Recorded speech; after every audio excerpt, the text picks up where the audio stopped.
Hello guys, and welcome. In this video, I will show you how to check a YouTube channel's estimated earnings and determine if the channel is monetized or not. For this tutorial, I'll use MrBeast's channel as an example. Here's what you need to do. Tap on the three dots on the channel page, then tap on Share, and copy the link. Open your web browser and type Social Blade in the search bar.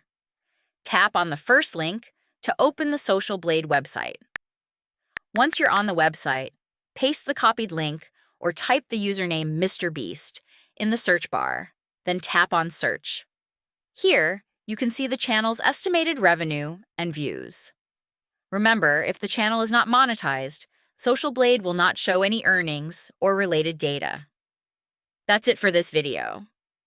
Make sure to like and subscribe for more tutorials. Thanks for watching.